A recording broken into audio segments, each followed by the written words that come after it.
Estimados Cinescopios, ¿cómo están? Bienvenidos aquí al Cineclub Cinescopia, donde seguimos repasando la filmografía o algunas de las películas trascendentales de un director bastante mediático, bastante influyente, también habría que decirlo, de los últimos décadas, como es Tim Burton. El día de hoy, pues hablaremos de una de las grandes películas que tiene en su filmografía, que es Big Fish o El Gran Pez, película de 2003.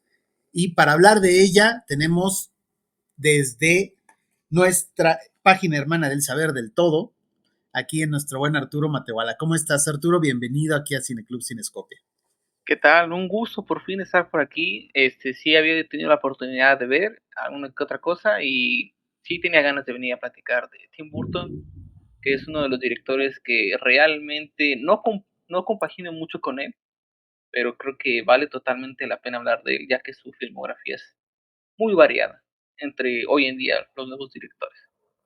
Muy variada, y eso creo que hemos tenido oportunidad ahorita en las películas que hemos analizado durante este ciclo de ver lo variopinto que puede ser las entregas que tiene Tim Burton, que también tiene altibajos en calidad quizás, pero como bien lo dices, es de esos directores que siempre están en boca de todos y que siempre es un acontecimiento también ver alguna de sus nuevas películas.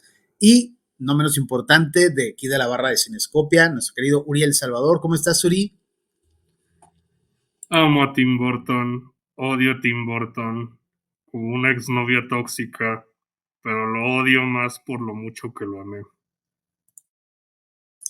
Pues es que ese es el tema, ¿no? Quizás cuando hablamos de la filmografía completa de Tim Burton, pues lo último que nos ha entregado palidece y se queda muy atrás conforme a lo primero que veíamos de él.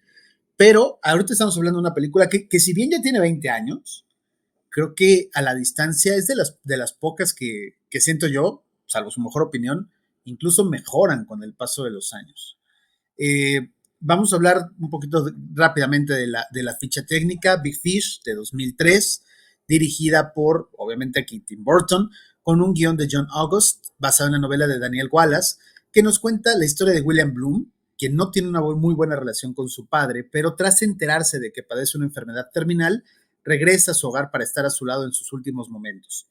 Una vez más, William se verá obligado a escucharlo mientras cuenta las interminables historias de su juventud, pero en esta ocasión tratará de averiguar cosas que le permitan conocer mejor a su padre, aunque para ello tendrá que separar claramente realidad y fantasía, elementos que parecen siempre mezclados en los relatos de su progenitor.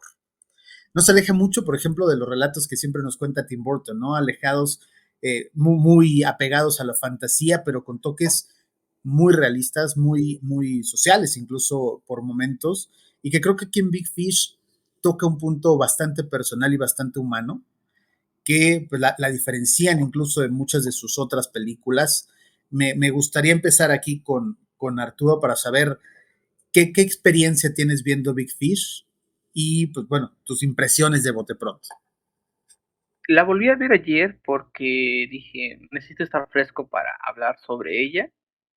Y en particular me vino a la cabeza ese meme plantilla que se ve muy por los grupos de cine y en general en Facebook sobre esa escena. Tú la puedes llamar épica, otros la pueden llamar decepcionante, de la película de Adam Sandler, la de Click, cuando están su personaje con su papá y se abrazan y se dicen todo lo que se dice. Me recordó a ese meme exactamente la película ayer que la vi, porque la parte final de la película es muy bonita y creo que si has tenido o tienes problemas familiares, te puede llegar te puede llegar al corazón. Y creo que es no puedo decir que es mi película favorita de Tim Burton porque creo que tiene mejores, pero sí, por lo menos sí es mi top 5. No Ya, no me menciones Click, esa película me hace llorar. mira, hay otras películas que tocan las fibras, ¿no? Click es una película interesante y de esas que tienen esa forma divisiva. Pero me gustaría saber, por ejemplo, Arturo, antes de pasar con Uri, ¿cuándo fue la primera vez que viste esta película? Hace 5 años fue por un tema de universidad. Me la encargaron verla y recuerdo perfectamente que la primera vez no me gustó. La detesté por la estética visual, se me hizo muy abrumadora, no encuentro una palabra, pero no abrumadora Muy por lo que, sentimental. sí, exactamente.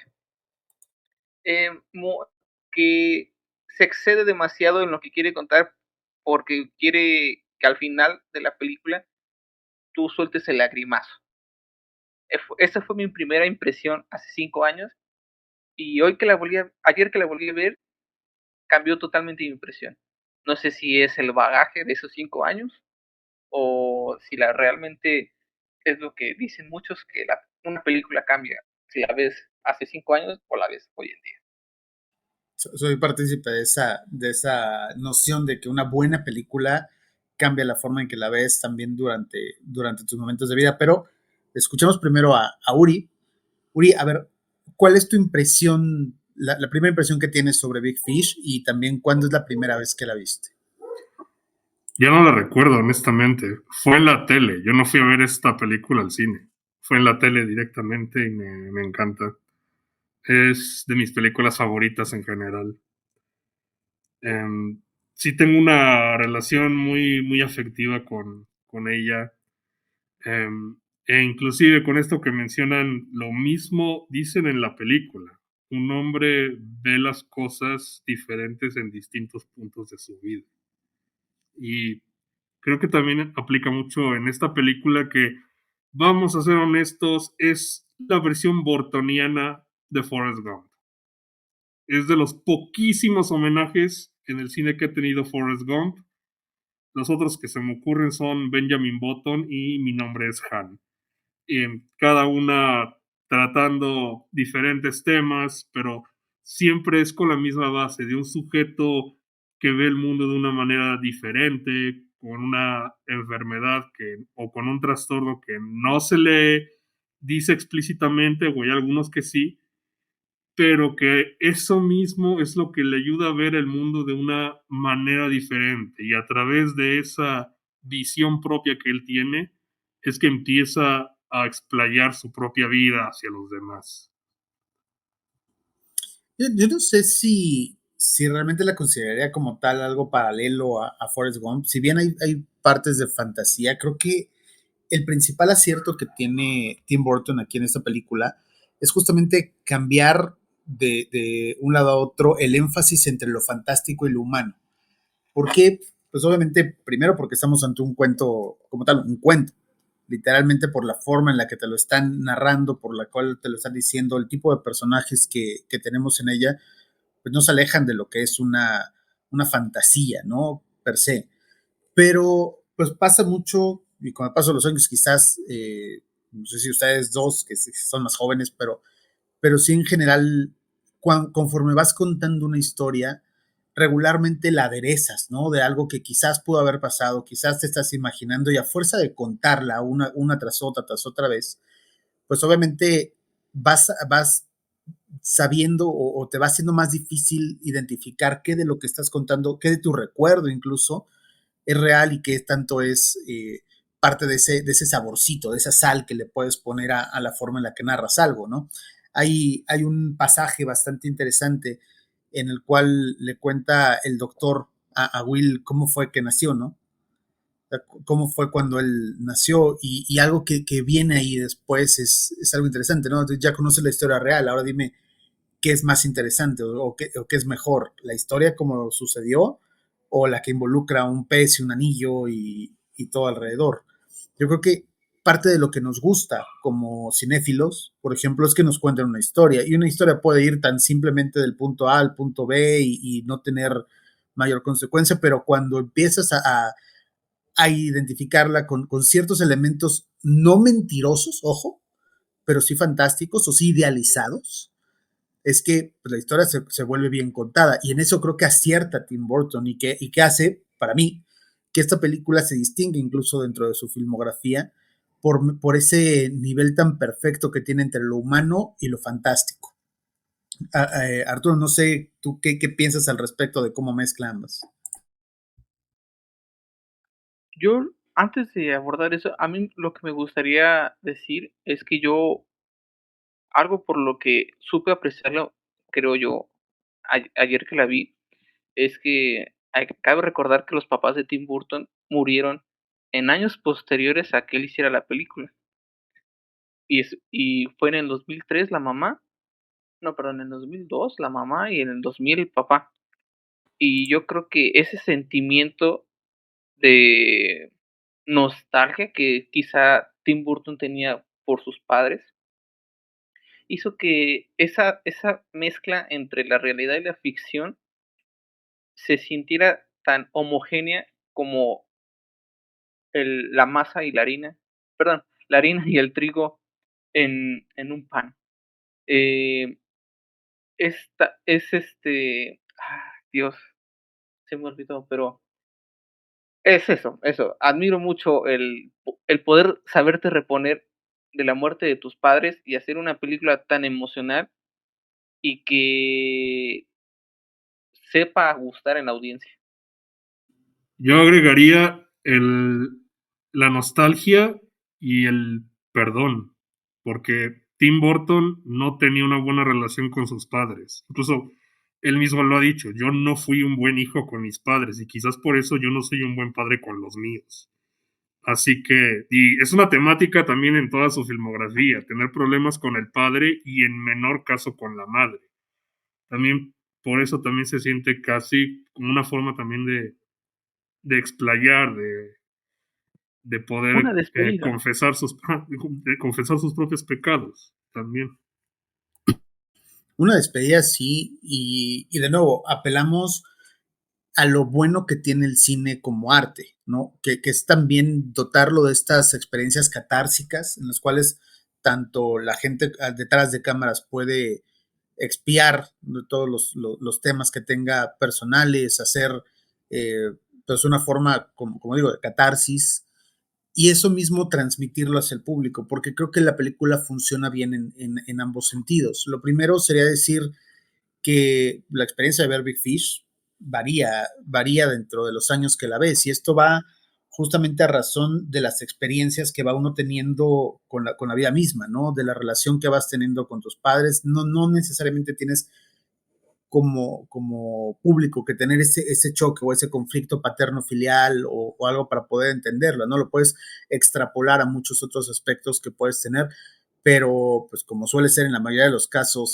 somos seres humanos y pues cualquiera puede tener estos roces con sus padres que al final del día puedes verte reflejado, ¿no? En la forma que tienen. Uno, sobre todo en etapas adolescentes, nunca está del todo contento con las decisiones de los padres, con la forma de ser, y a lo mejor en un momento pues, de menor edad la ves la película de una forma distinta. O sea, yo les preguntaba en qué momento la habían visto. Yo los comparto, por ejemplo, yo la vi en cines en su momento el extinto FICO, que era el Festival Internacional de Cine Contemporáneo de la Ciudad de México.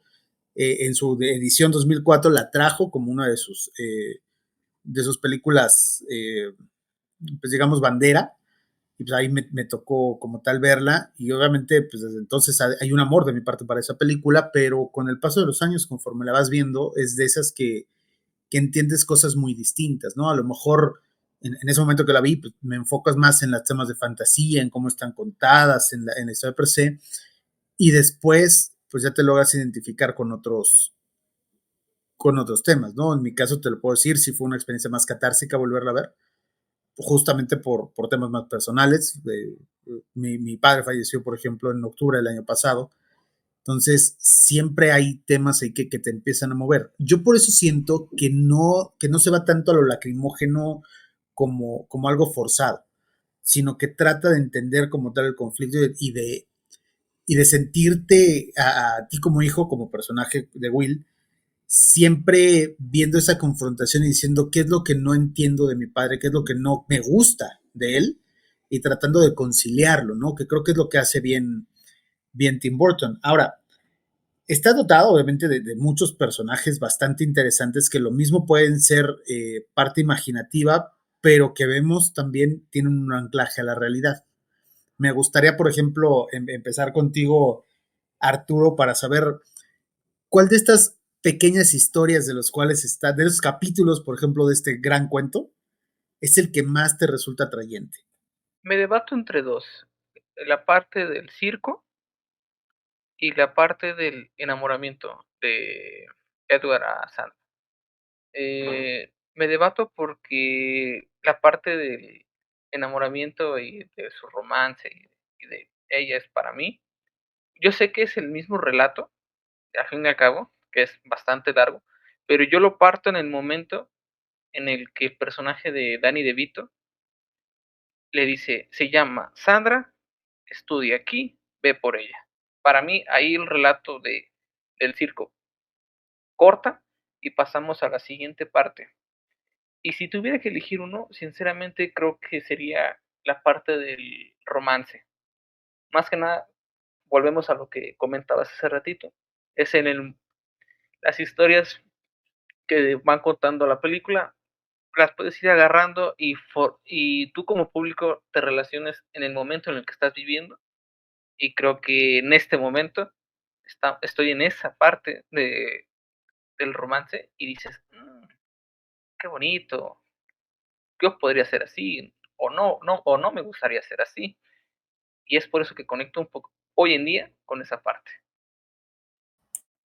¿Cuál será la flor que vas a tener que conseguir para tapizar toda la entrada? Hay que investigarlo. No, a ver si te justifica el acoso que le harías con Sí, yo este, amo como yo amo a Sandra Templeton. Vas a tener que contratar las avionetas y todo para que puedas recrear alguno de los pasajes, pero al final es eso, ¿no? Bien lo mencionas, mira, qué interesante que sí, son distintos cuentos que van contándote una etapa diferente de la vida de Edward y que hace pues, que te puedas relacionar tú como audiencia en alguna de esas en específico, ¿no? Y creo que es muy bien tratado el romance.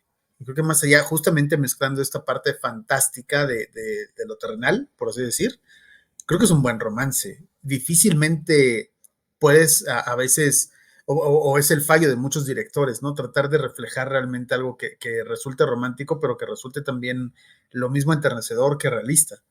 Y esto creo que tiene anclaje en ambas partes. Uri, ¿cuál sería tu pasaje o tus personajes favoritos al momento? También agregaría ese, que bueno, un poco porque tiene una frase que me gusta mucho que dicen que cuando conoces al amor de tu vida, el tiempo se detiene. Y es verdad. Lo que no te dicen es que el tiempo tiene que acelerar para recuperar lo perdido. Y es un buen montaje, pero para mí mi favorita es el pueblo de Spectre, pasado y futuro. Son las dos que me pegan ahorita, con las que siento más apego hasta cierto punto, porque nuevamente se aplica otra frase que dice, un hombre ve las cosas diferentes en distintos puntos de su vida.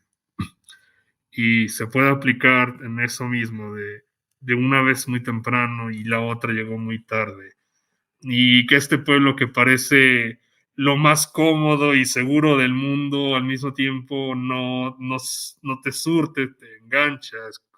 Han dicho que es una metáfora a la zona de confort y que tienes que salir, que sí funciona como tal, y también lo que es ya directamente la nostalgia en la adultez, con el pueblo ya anclado a la realidad y hecho un desastre, y con tal de poder salvarlo, eh, digo, lo compran y hacen diferentes tarifas con tal de que la gente no se vaya del pueblo, que siga con su vida normal.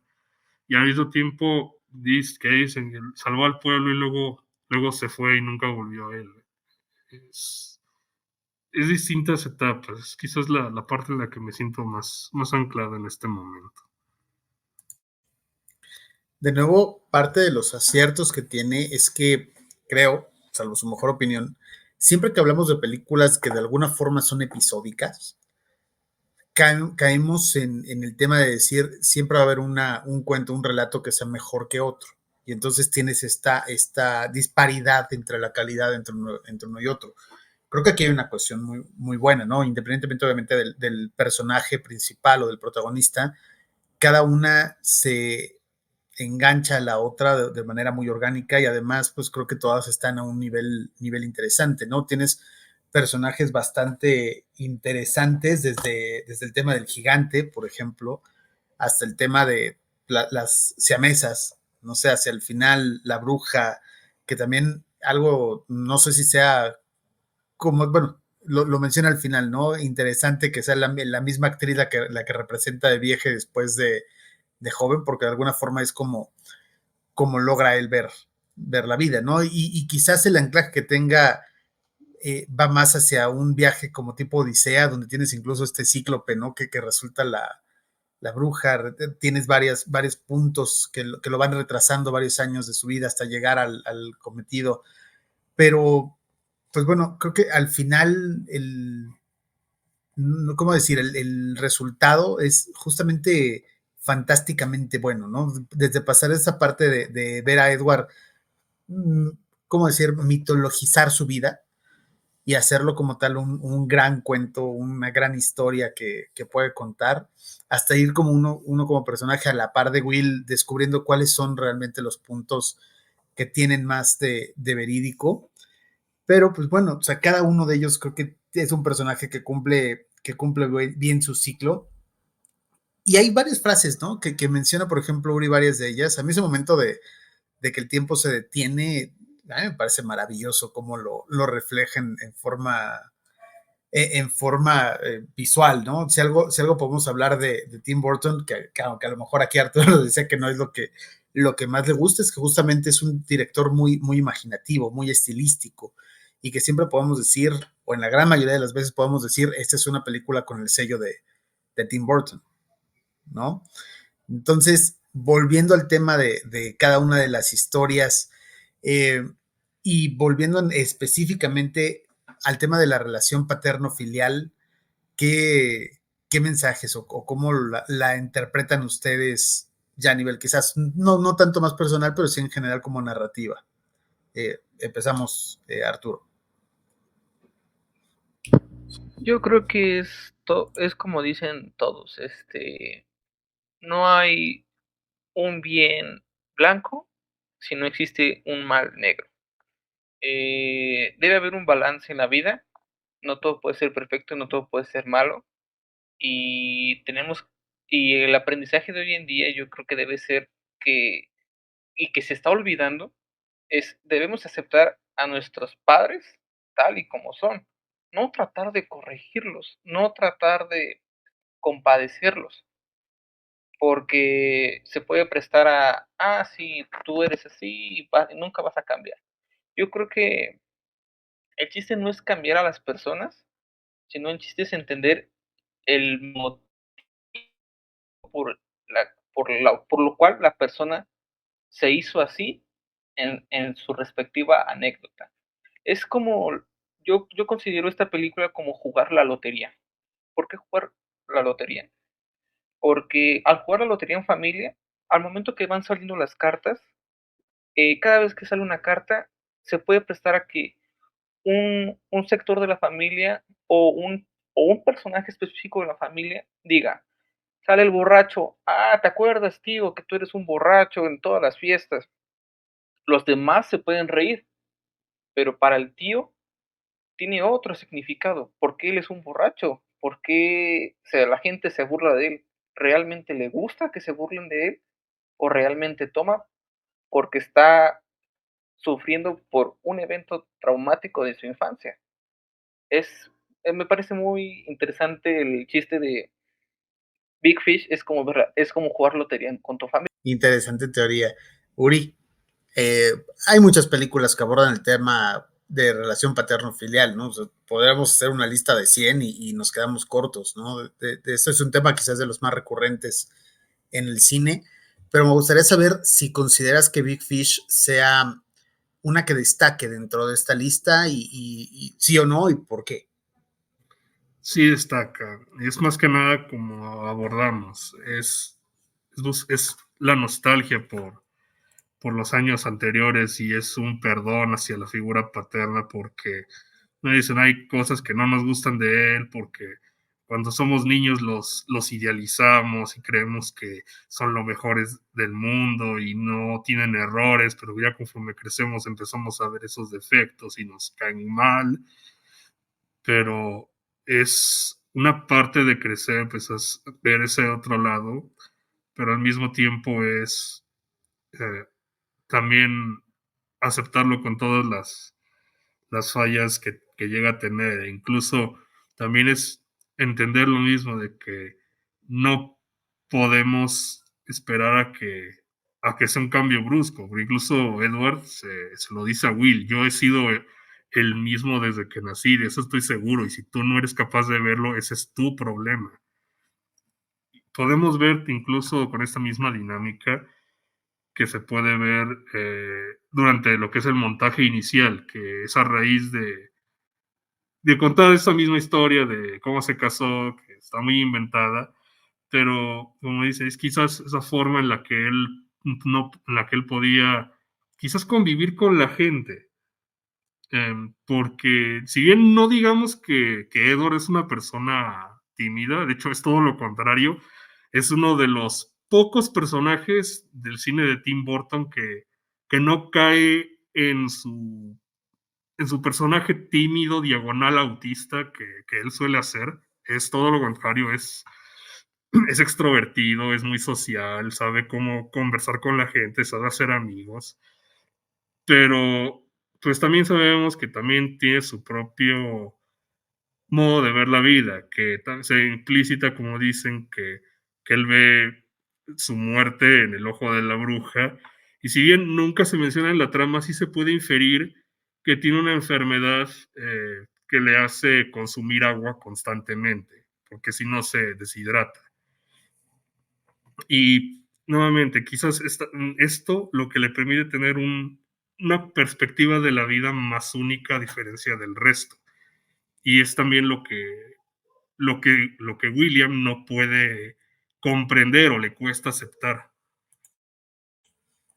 Pero de nuevo, lo interesante es en la narrativa, ¿no? Lo interesante es cómo te cuentan esa historia y vuelvo al punto que decía al inicio, todos tenemos una historia que contar, o sea, cualquiera de nosotros puede contarla, la diferencia es cómo la cuentas y cómo lo vas eh, dotando de temas que puedan resultar interesantes, ya no nada más obviamente para quien se le estás contando, sino ya hablando a nivel cinematográfico, pues obviamente para el público, ¿no? Para la gente que lo pueda estar viendo. O sea, vamos, el mismo año que sale esta película, por ejemplo, sale otra película que para mí también es gloriosa, que será Las Invasiones Bárbaras, que también habla justamente de este choque entre padre e hijo, de esta forma de acercarte a alguien cuando está al borde de la muerte, que también tiene un personaje paterno que es muy extrovertido, que dice que está lleno de amigos, que está lleno de anécdotas, que está lleno de todo, pero la forma de narrativa hacen cada una de ellas muy distinta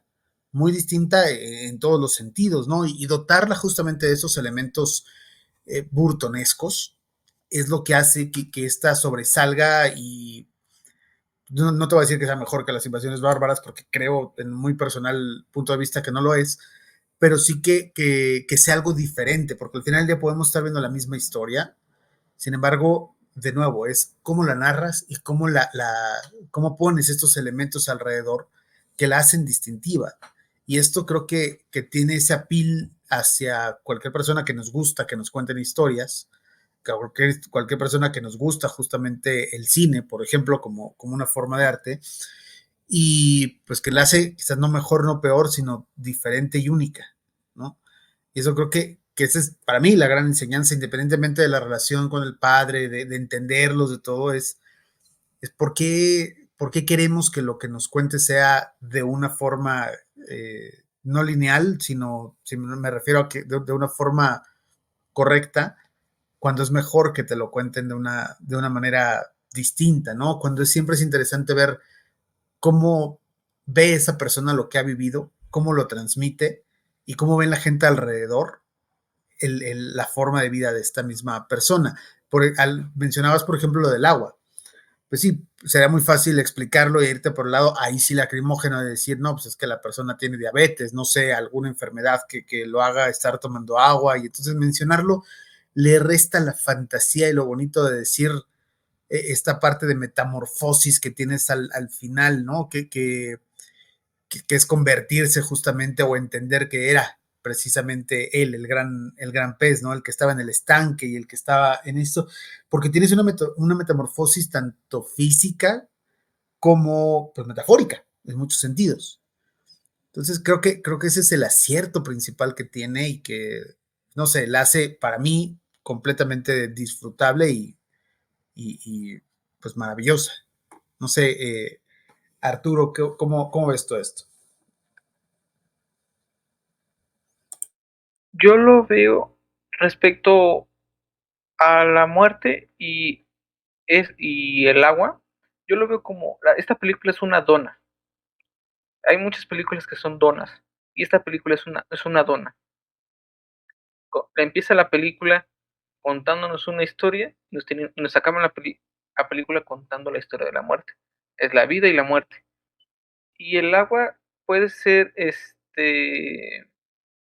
yo lo veo como lo que dicen los paramédicos o los médicos, que cuando un enfermo está muy mal en el hospital o en la ambulancia, y que de pronto surge su alma otra vez y está mejor de lo que estaba hace 37 segundos y pide agua.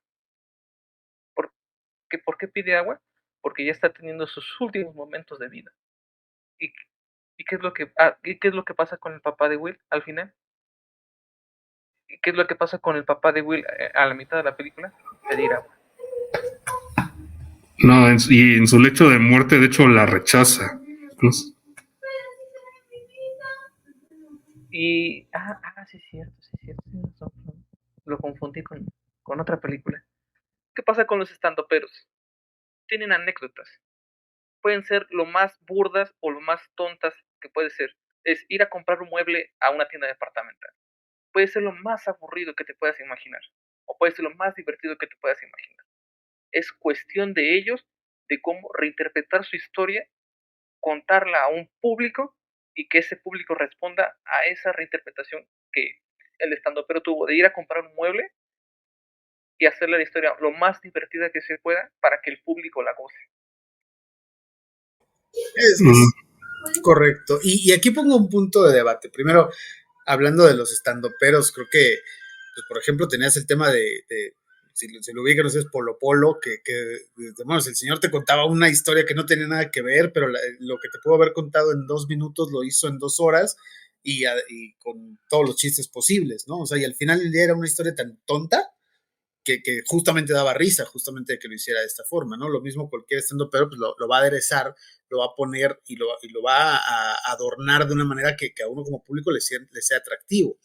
Ahora, volviendo al tema ya de la filmografía como tal de Tim Burton, ¿les parece que Tim Burton es justamente como este viejo Edward que al final del día de tanto contar una historia o se siente reiterativo? O sea, porque pasaba eso con Will, que decía, ya he escuchado tu historia 20,000 veces desde niño, me la sé, ya todos aquí la han escuchado, entonces pues deja de ser interesante o graciosa, siempre va a haber alguien que esté atrás como la esposa de Will diciéndole no te preocupes, o sea, vuélvemela a contar y seguimos escuchándola a pesar de que ya no la sepamos, o pues no sé si eso podría ser un paralelismo incluso con la forma de cine de Tim Burton o por qué lo que hemos visto últimamente ya no nos es tan interesante como lo primero que veíamos de él. No sé, Uri. Bueno, primero, antes que nada, esto que mencionaron de los estandoperos, que varía mucho cómo la cuentan, pues en la misma película lo dicen. No, no estaba desviándome de la otra, solo estaba creando una tangente, porque cualquier otra persona te la contaría directamente, que sería más rápida, más fácil, pero no sería tan interesante. Creo que en esto creo que también aplica. Es que el problema también con lo que mencionas ya dentro de su filmografía no es tanto eso, es que Burton dejó de sacar proyectos originales. Checa sus primeras películas, que sí, me dirás, está su versión de Batman, sí, pero es una adaptación y era más la excepción a la regla. Él nos tenía acostumbrados a proyectos originales que vienen directamente de su mente y una que otra adaptación como este es el caso, que es una novela. Pero precisamente desde Charlie y la fábrica de chocolate, casi siempre ha sido reciclaje de proyectos antiguos, de viejas ideas, es que yo crecí viendo esto y lo quiero llevar a la pantalla grande. Y por eso tenemos versiones de Charlie y la fábrica de chocolate, del musical de Sweeney Todd, de Alicia en el País de las Maravillas, que por cierto, si me lo llego a topar en la calle, le voy a dar un golpe en la cara y decirle que lea el puto libro. La adaptación esta de Sombras Tenebrosas, un remake de su cortometraje de Frankenweenie, una novela de Miss Peregrine, que no tengo ni idea de qué trata esto, su versión de Dumbo, su versión de Los Locos Adams, y ya cerrando el círculo, se aproxima secuela de Beetlejuice. O sea, no es tanto de que nos haya dejado de sorprender, es que dejó de entregar ideas interesantes. Y aunado a que se volvió súper dependiente de la pantalla verde, pues sí, hay más queja con lo que podríamos decir con esto. O sea, no es que nos haya cansado su estilo, que también se hizo un poco, o que ya nos acostumbramos tanto a él que cansa. Es que él dejó de hacer proyectos interesantes.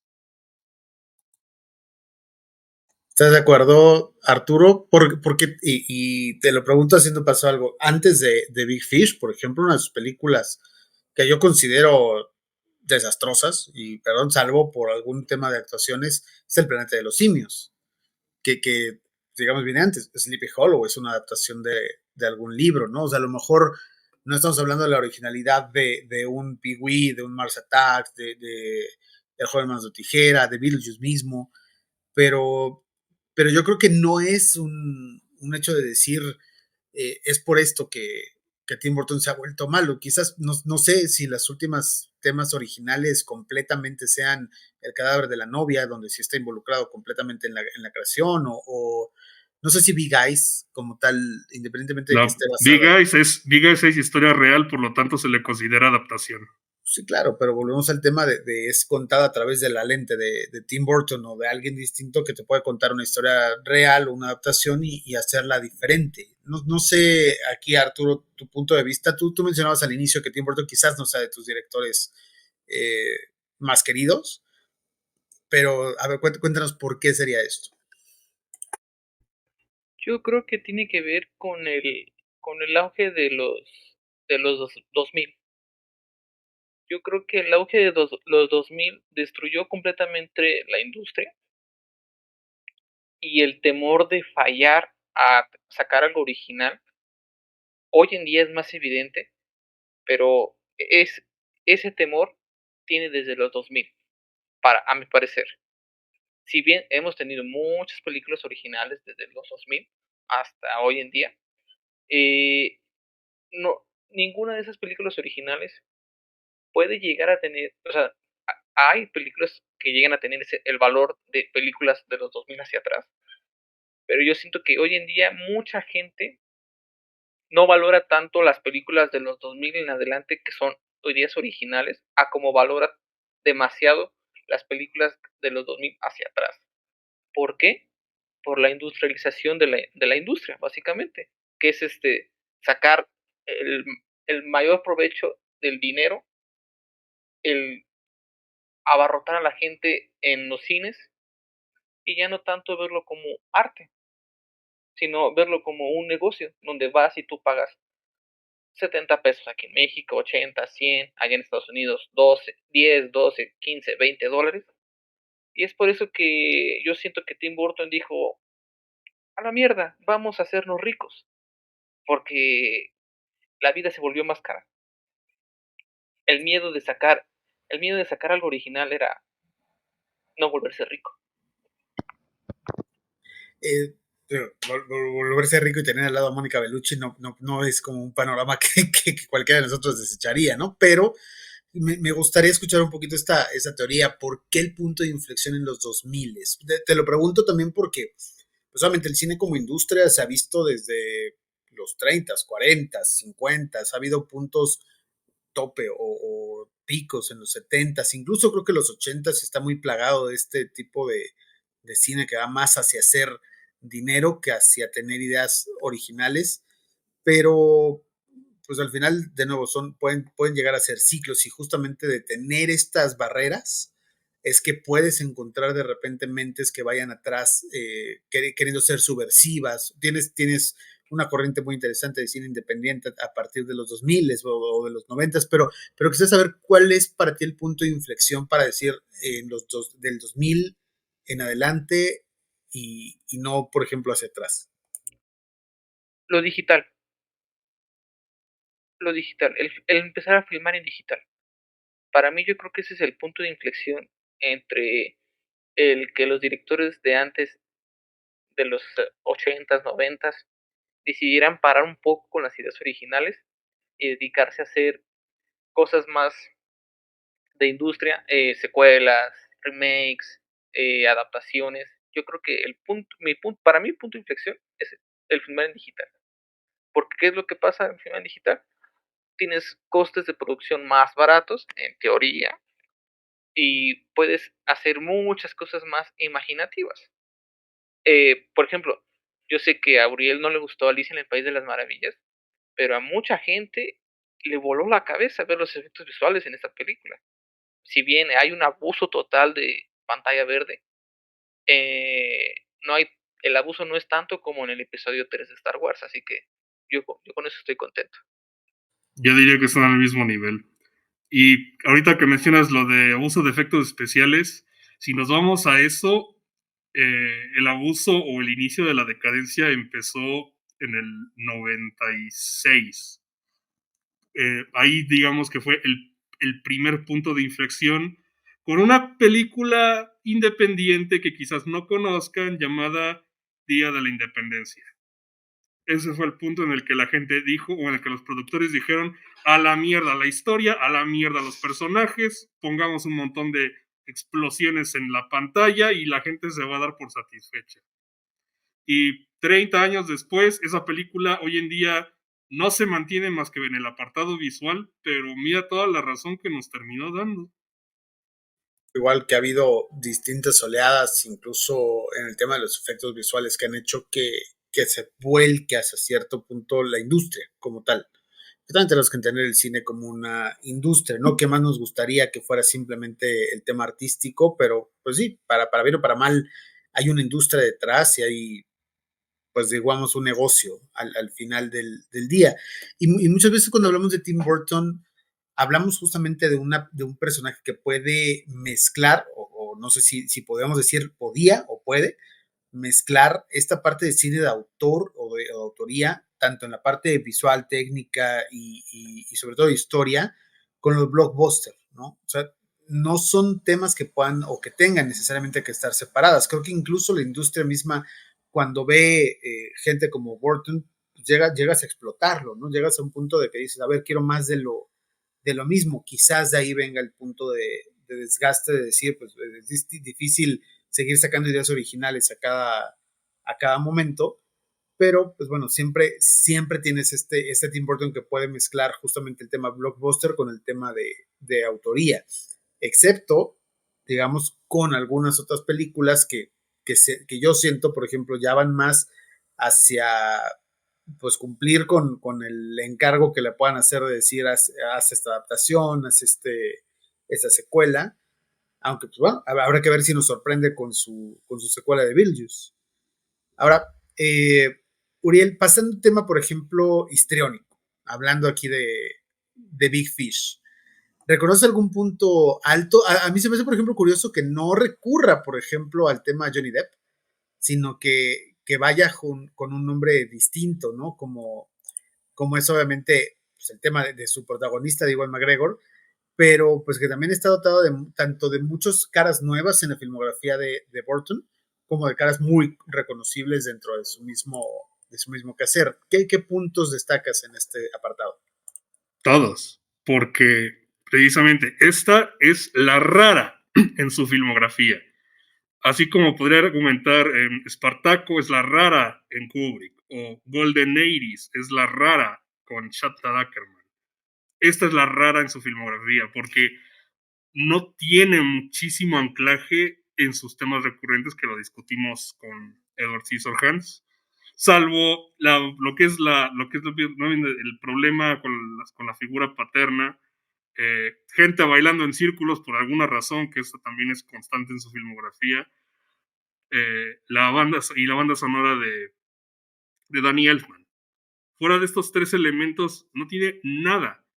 Por eso. Y esto incluso se ve en la imagen. No hay colores góticos, no hay ambientes expresionistas, tiene una imagen mucho más iluminada, mucho más clara, y precisamente por eso también se siente rara, pero al mismo tiempo se siente más madura, como por decir que esta era una historia que ya no podía depender de sus antiguos artilugios. Era momento de cambiar, y esto incluso se refiere también la presencia de Ewan McGregor, de la musa en turno, que en este caso sería su esposa de ese entonces, que ahí van cuatro elementos, pero más que la labor de Ewan McGregor o incluso del resto del elenco, como es el caso de Steve Buscemi en su rol de poeta loco que luego se vuelve bandolero y empresario. Esa parte está muy divertida. Quisiera destacar la labor de lo que sería el personaje de Edward, que es de Albert Finney, ya en la versión adulta, porque tiene esta imagen, pues sí, de calidez, de entrañabilidad, de ser, digamos, un viejo bonachón, pero que también ya ha hecho mucho en su vida, que se puede argumentar, es otro de los mensajes de la película, mira a qué punto ha llegado con una ambición desmedida, con ser servicial con los demás, porque él nunca fue rico, pero hizo ricos a otras personas, y eso lo valora a la gente como un gesto de amabilidad. Y se me parte mucho el corazón en la última escena. Quizás también la de Billy Crudup, la actuación de Billy Crudup, que me parece uno de los mejores actores de su generación y que no se le ha dado el reconocimiento merecido. Y pues en la parte femenina tenemos a Jessica Lange en un papel mediano, que lo hace muy bien, a Marion Cotillard, que sería de sus primeras incursiones en Hollywood. Bueno, actualmente ya no tanto, ya estamos encasillada en su natal Francia, pero es, digamos, un primer acercamiento a la industria, se valora eso. Y quizás el dato más curioso es el de Miley Cyrus, porque ella sale en la película y es la versión infantil de Jenny. Es la niñita que sale en el pueblo de Spectre del pasado, que le quita los zapatos y los cuelga, y que se anda subiendo sus ilusiones de a qué edad va a tener uno y cuando nos vamos a casar y prométeme que vas a volver. Es un anecdotario muy curioso. Arturo, ¿tú a quién rescatas dentro de la actuación? Y pues también saber si consideras que es esta una de las películas mejor dirigidas en cuestión actoral de Tim Burton. Mejor dirigidas, no lo sé. No lo sé, creo que hay mejores. Ahora, por mencionar alguna, diría que no voy a meter en camisa 11 varas. Iba a decir una cosa muy funable. Mójate, Ed, mójate, se vale. Ed Wood. Edward. No, no, no, mejor no. Otro día. Pero yo rescataría a Billy Crudup. Para mí, junto con Sam Rockwell, son dos de los mejores actores de reparto que hay en la actualidad en Hollywood. Ese sentimiento de calidez, de odio, de desprecio, pero a la vez de amor, que transmiten sus pocos minutos de pantalla, porque realmente yo le calculo que máximo aparece menos de una hora en la película. No sé ustedes cuánto le calculen, pero yo siento que aparece menos de una hora. Me llegó al corazón ayer que la vi, porque me pude identificar con él, porque pude ver ese sufrimiento, pude ver cómo gozó platicar con su papá esa última anécdota del final. Y si tengo que rescatar a alguien más, no digo que lo hagan terrible los demás. Yo diría que es a Danny DeVito. ¿Por qué a Danny DeVito? Muchos podrían decir que es el papel genérico de Danny DeVito. Creo que simplemente es gracioso en esa escena. Y sabe ser gracioso hasta cierto punto, pero también ser incómodo y también ser un poco un lastre para las ambiciones de Edward en ese momento de la historia. Yo si quisiera por otro lado saltar, creo que a mí no me encanta el papel de Ewan McGregor. Lo digo por el tema del acento, por ejemplo, ¿no? Como que siempre estás acostumbrado a escucharlo con ese acento más escocés y de repente oírlo con el acento sureño es un poquito curioso, pero dentro de todo creo que está bien casteado, ¿no? Creo que es alguien bueno para lo que tratas de hacer. Billy Crudup, la verdad es que digo, lo mismo sostengo con ustedes, es uno de los actores que vale la pena mucho ver siempre, siempre, y que pues poco ha sido valorizado, pero pues tienes detrás también el papel de Albert Finney, ¿no? Que es uno de los grandísimos titanes de la actuación también que hubo británicos y que pues creo que también sufrió eso de no tener esa valorización a nivel histórico, ¿no? O sea, si ves el cine que hacía en los 60s, en los 70s, películas incluso más recientes, creo que siempre se quedó a un paso, por ejemplo, de ser reconocido, nunca ganó un Oscar, por ejemplo, que sabemos que eso es más anecdótico, pero siempre podías haber pensado en él, por ejemplo, para un Oscar honorífico y tampoco lo obtuvo. De hecho, en su año, esta película no es de alguna manera ninguneada en los Oscars porque sí tiene una nominación que es a la mejor música, pero fuera de eso no las tiene, ¿no? Cuando sí venía de haber estado nominada a Globo de Oro, a BAFTA, a distintos a mejor película, quizás si las cosas hubieran sido como ahora que tenemos 10 nominadas, pues hubiera estado casi segura, pero pues en su momento fue de alguna forma de estos que les pintaron cara, ¿no? Los Oscars. Y pues menciono el tema de Albert Finney porque creo que pues obviamente es el anclaje emocional de la película y que también es un papel bastante interesante. Algo de Soriel del tema de Marion Cotillard, por ejemplo, que también pues es curioso verla en esos pequeños papeles que hacía antes de su gran arranque con La Vie en Rose, con la mom. Pero pues fuera de eso, fíjate que yo no había reconocido a Miley Cyrus, Uri. Sí, es un anecdotario, así bien chiquito, mucho antes de que Disney la ultrajara.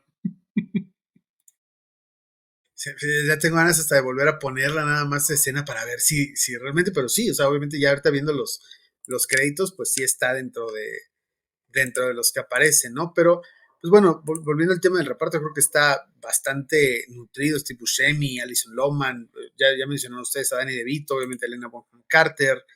Creo que es un reparto bastante interesante para lo que hace Tim Burton. Yo no te diría tampoco que es la mejor dirigida, creo que tiene razón Uriel en cuestión de actuación, pues está siempre Ed Wood, que es magnífica a nivel actoral, que de hecho creo que sería la única de Tim Burton que ha ganado un Oscar en cuestión actoral, que sería el de Martin Sí, Landau. para Martin Landau, sí.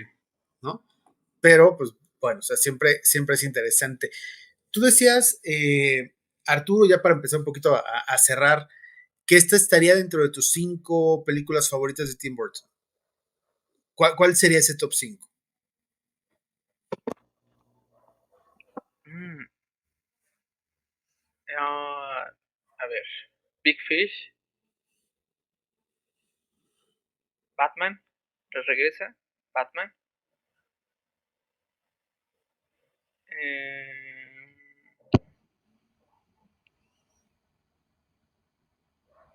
el Charlie y la fábrica de chocolate.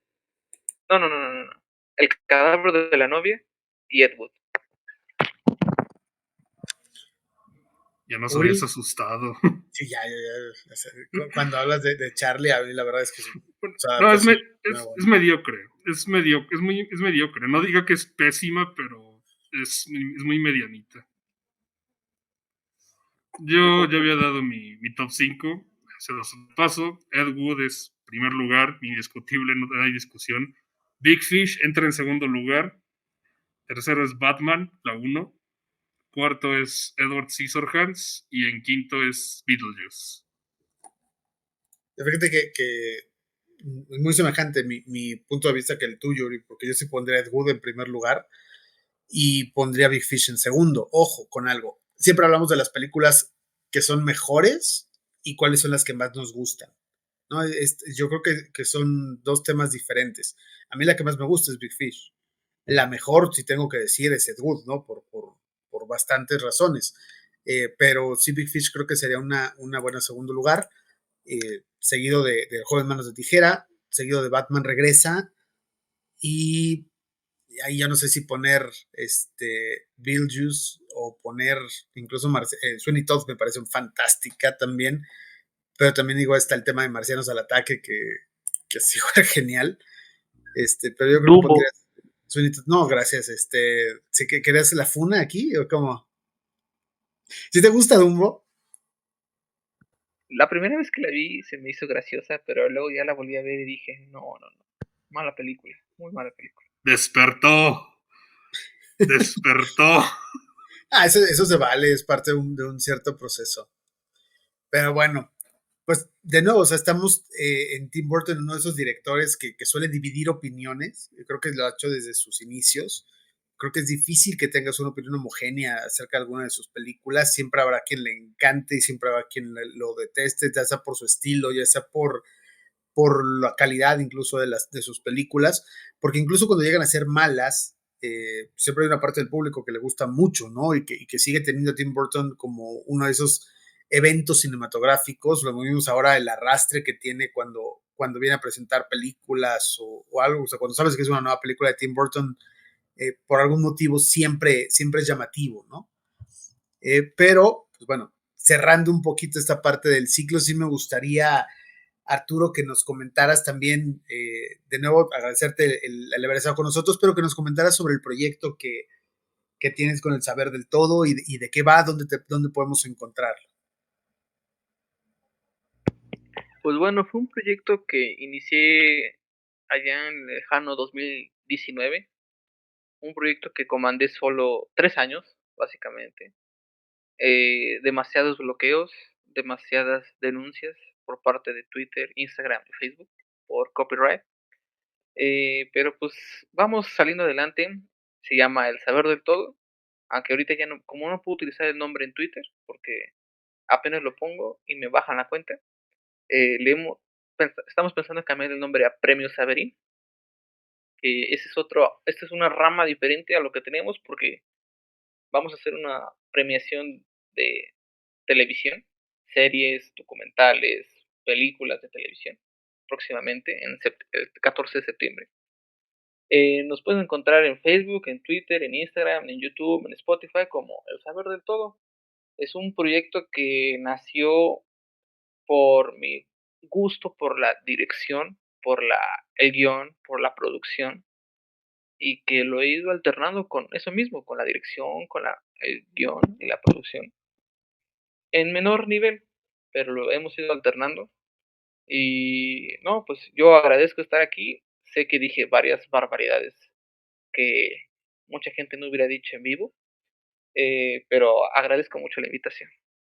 El cine siempre es tema de apreciación, el arte es tema de apreciación y lo rico es hablar con gente. Yo creo que cuando platicas con gente que tiene los mismos gustos que tú, es bien, como bien, o sea, chido, digamos aquí, chévere, pero pues, al final del día poco se presta a discusión y poco aprendes, ¿no? Cuando hablas con gente que tiene una forma bien distinta de ver las cosas, es cuando es más rica la conversación, ¿no? Y nada está escrito en palabras. O sea, si a ti te gusta, te lo digo de broma, ¿no? O sea, si a ti te gusta Dumbo, pero pues, que te encante, está bien, ¿no?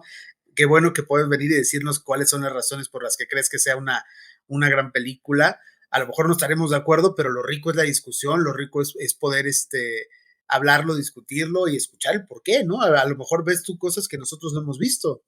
Iba a mostrar mi palomera de Dumbo, pero creo que ya no lo tengo aquí. Pero sí me compré mi palomera de Dumbo cuando fui a verlo. Eso. Bueno, Uri, pues no sé cómo quieras cerrar. Pues, como siempre, un gusto estar aquí contigo y hablar de Tim Burton. Conclusiones. ¿alguna vez les han contado un chiste tantas veces que pierde su gracia? Y luego un día lo vuelven a escuchar y resulta que es gracioso. Pues bueno, eso fue lo que pasó con mi padre. Un hombre cuenta sus historias tantas veces que trascienden el tiempo a través de él. Ellas viven incluso después de que él se va. Y así es como él se vuelve eterno. Y que suene Pearl Jam, ¿no? Eddie Vedder, ¿no? Ya como solista, creo que ya no es Pearl Jam en ese momento con su Men of the Hour. Que qué buena canción también para cerrar la película. Y bueno, pues Cinescopes, muchísimas gracias por acompañarnos. Déjenos en los comentarios qué lugar ocupa esta película para ustedes dentro de su top de Tim Burton, qué piensan al respecto y pues se vale, igual que nos propongan también de quién más les gustaría hablar. Hay que recordar que, por ejemplo, esta película la pusimos en las encuestas de Instagram y de Facebook y de Twitter, pues fue la que ustedes quisieron dentro de su grupo de que habláramos de esta película. Así que pues Uri y sobre todo Arturo, pues bienvenido de nuevo gracias por acompañarnos y pues muchas gracias, Cinescopios.